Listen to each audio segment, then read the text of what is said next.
गर भनेर गरेको पनि होइन है। मलाई चाहिँ आफै थरी थरीको डिसहरू बनाउन एकदम रहर लाग्छ। लिची र आम चाहिँ मेरो विशेष स्पेसल फलफुल र केही समयको मात्रै लागि आउँछ यो है, तपाईँहरूलाई थाहा छ। त्यसकारण म त फटाफट यो दुईवटा फलफुललाई चाहिँ नि म चाहिँ कति स्टोर गर्न सक्छ म स्टोर गरेर राखिहाल्छु है।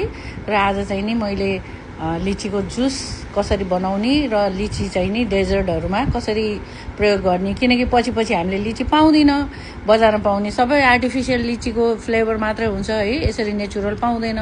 यता लिचीलाई छोडाएँ मजाले है।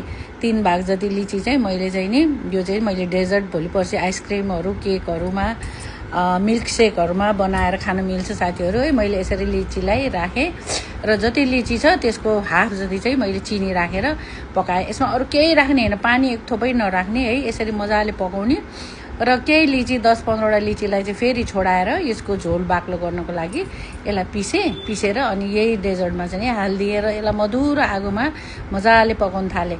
अब यता चाहिँ जुस कसरी तयार गर्ने भनेर है मैले चाहिँ नि अब यो बनाउन थालेँ होइन। यता चाहिँ अर्को लिचीहरूलाई चाहिँ नि मैले फेरि यसरी पिसेर अनि छान्ने, यसलाई चाहिँ छान्नै पर्छ किनकि यो जुस बनाइन्छ है। र यसमा चाहिँ नि पानी चाहिँ नि 1 मग राखेर 1 मग जति पानी त्यति नै सुगर हामीले राख्नुपर्छ, राखेर अनि त्यहाँबाट मजाले पकाउने। र जुन लिचीको जुस चाहिँ नि हामीले छानेर राखेको थियौँ त्यसलाई पनि यसैमा राखेर अनि मजाले यसरी पकाएर चाहिँ नि अब चिपचिपीसम्म भइसकेपछि अनि त्यहाँबाट यो दुईटै चिजलाई सेलाएर चाहिँ यता चाहिँ डेजर्ट बनाउने लिची पनि तयार भयो मेरो। अनि यो दुईटैलाई सेलाइसकेपछि यसरी स्टोर गर्ने। 6 महिनासम्म तपाईँको लिचीमा केही पनि हुँदैन है। अब तपाईँलाई त्यस्तै डर लाग्छ भने थोरै तपाईँले साइट्रिक एसिड हाल्न सक्नुहुन्छ, तर म केमिकल चाहिँ एकदमै 0 मात्रामा मात्र प्रयोग गर्छु।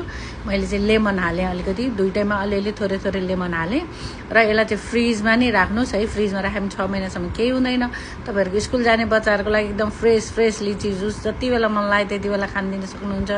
डेजर्टको रूपमा, आइसक्रिमको रूपमा तपाईँले प्योर लिचीको चाहिँ जुस र आइसक्रिमहरू होइन तपाईँले बनाएर खान सक्नुहुन्छ, खुवाउन सक्नुहुन्छ। सो यमी, सो टेस्टी है।